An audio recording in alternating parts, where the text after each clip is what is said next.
Discussion किया था last lecture में, और अभी हमारा टॉपिक लिबरलाइजेशन ही चल रहा था। तो इन लिबरलाइजेशन अभी तक हमने चीज़ों को कवर किया हुआ था कि what was the impact of liberalisation after 1991 in India, कि 1991 के बाद क्या बेसिकली इम्पैक्ट पड़ा था एलपीजी रिफॉर्म का। तो चूँकि हमने फॉरेन एक्सचेंज रिफॉर्म तक डिस्कशन किया है, लेकिन एक बार और आज के लिए टैक्स रिफॉर्म को फिर से एक बार देखेंगे, क्योंकि इसमें कुछ याद करने वाली चीज़ें हैं जो आएंगी, और फॉरेन एक्सचेंज रिफॉर्म, और साथ में जो एक लास्ट वाला है trade investment reform, trade and investment policy reform, उसको भी हम क्लियर कर लेंगे। तो टैक्स रिफॉर्म में तो ये चीज़ें थी कि जैसे अर्लियर 1990s के पहले जो भी टैक्स भारत सरकार लगाती थी, तो जो भी उसका रेट फिक्स था टैक्स का, तो टैक्स रिफॉर्म में जो भी रेट ऑफ टैक्स गवर्नमेंट ने फिक्स किया था 1990s के बाद, उसको भी उन्होंने डिक्रीज़ कर दिया। अच्छा, उसको डिक्रीज़ करने का मात्र एक कारण क्या था कि और ज़्यादा टैक्स का कलेक्शन और ज़्यादा रेवेन्यू का कलेक्शन गवर्नमेंट के पास हो। नेक्स्ट इसमें जो इम्पोर्टेंट चीज़ हमने डिस्कशन करना है वो है फिस्कल पॉलिसी। अब फिस्कल पॉलिसी में क्या है कि whatever the revenue of the government as well as the expenditure of the government both is recorded in under the fiscal policy of government। अब टैक्सेशन की बात करते हैं तो दो तरह के टैक्सेस का यहाँ जिक्र किया है जो आपको याद हो जाना चाहिए। एक आपका डायरेक्ट टैक्स है, दूसरा इनडायरेक्ट टैक्स। डायरेक्ट टैक्स में भी दो टैक्सेस में इसमें डिस्ट्रीब्यूट कर दिया है। एक इसने इंडिविजुअल पे टैक्स लगाने का जिक्र किया है जिसे इनकम टैक्स कहेंगे, और एक कंपनीज़ के ऊपर, यानी कि जितने भी बिज़नेस यूनिट्स हैं, जो इंटरप्राइजेज़ हैं, उन पे टैक्स अपोज किया है, इम्पोज, तो उसे हम क्या कहते हैं, कॉरपोरेट टैक्स कहते हैं।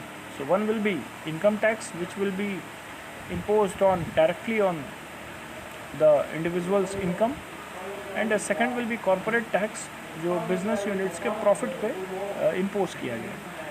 तो ये दो तरह के टैक्सेस का जिक्र किया गया, जिसमें दोनों में ही ऑलमोस्ट फ्लेक्सिबिलिटी इंडियन गवर्नमेंट ने प्रोवाइड की है। इसके बाद अगर हम देखें तो इसके बाद अगर हम इसमें देखें तो जो है कि डायरेक्ट इनडायरेक्ट टैक्स की बात हुई। हाँ, टैक्सेस का रेट डिक्रीज़ करने का सबसे बड़ा कारण ये था कि भारत सरकार को रेवेन्यू का जनरेशन उस समय ज़्यादा चाहिए था, और वहीं दूसरी ओर रेवेन्यू के जनरेशन के साथ साथ जो हमें एक चीज़ और चाहिए थी वो टैक्स इवेज़न को प्रोटेक्ट करना था। यानी जो टैक्स की चोरियाँ हो रही थी उसे हमें क्या करना था, थोड़ा सा बचाना था, थोड़ा उसे बचाए रखना था, यानी कि टैक्स की चोरियाँ जो हो वो कम हो। तो डैट वाज मोटो। अभी क्या है, टैक्स में रिसेंट कुछ पिछले 3-4 सालों में एक चेंज आया है, यानी कि 2016 में इंडियन पार्लियामेंट में एक नया लॉ पास हुआ जीएसटी, और जिसे जुलाई 2017 में क्या कर दिया गया, इम्पोज कर दिया गया।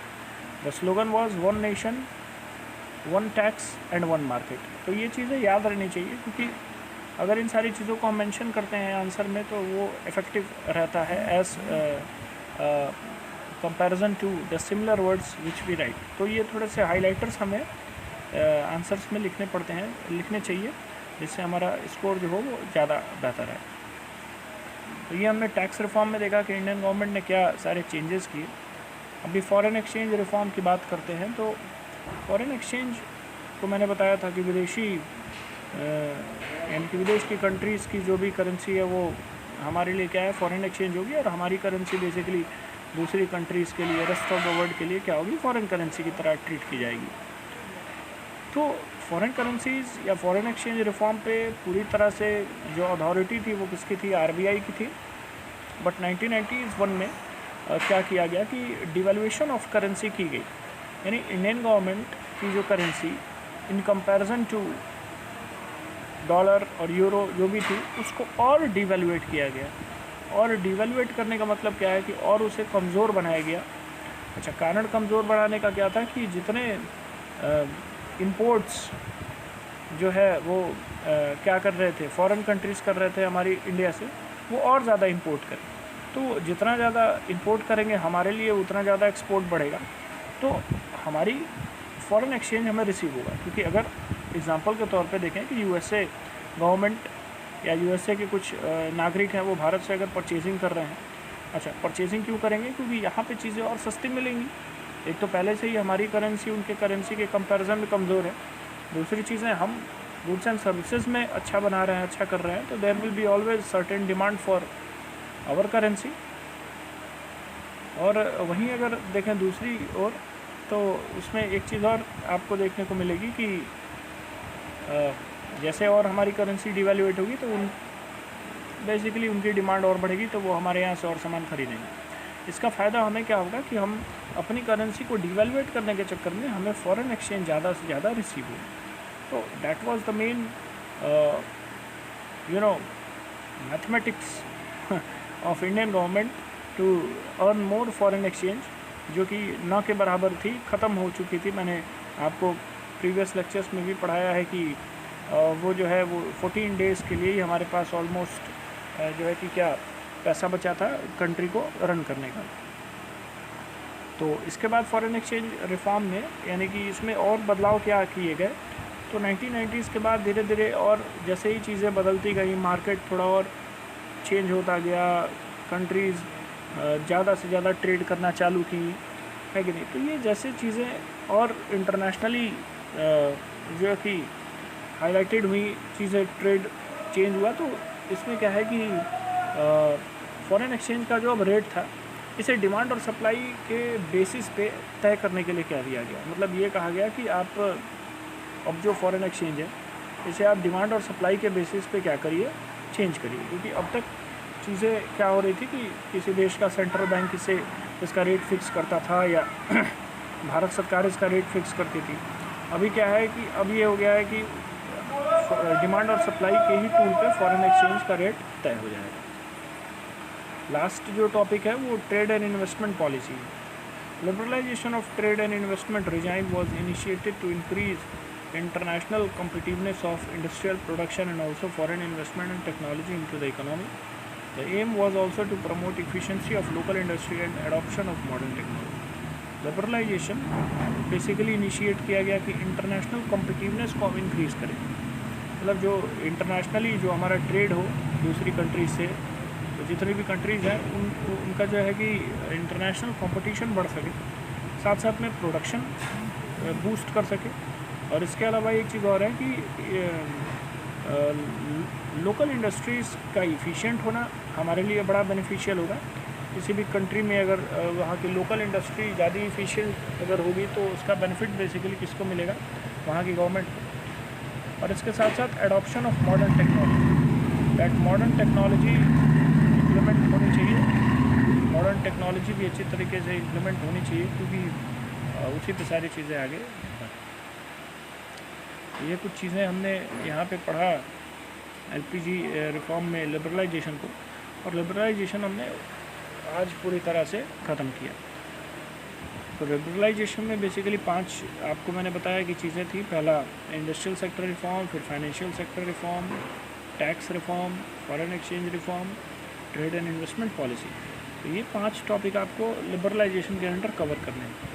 क्वेश्चन किसी एक से भी पूछ सकता है इंडिविजुअली अलग से हाईलाइट करके, क्वेश्चन लिबरलाइजेशन से भी पूछ सकता है, ठीक है। तो ये सारी चीज़ें हमको ध्यान में रखनी है, ठीक है। पूछ सकता है कि क्यों डिवैल्यूएट किया गया फॉरेन एक्सचेंज रिफॉर्म को, आखिर नीड क्या पड़ेगी 90s के तौर पे हम फॉरेन एक्सचेंज को डिवैल्यूएट करें।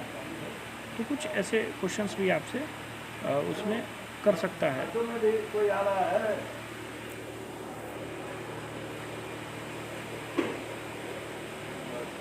चलो ठीक है मैं बोलूँ यहाँ से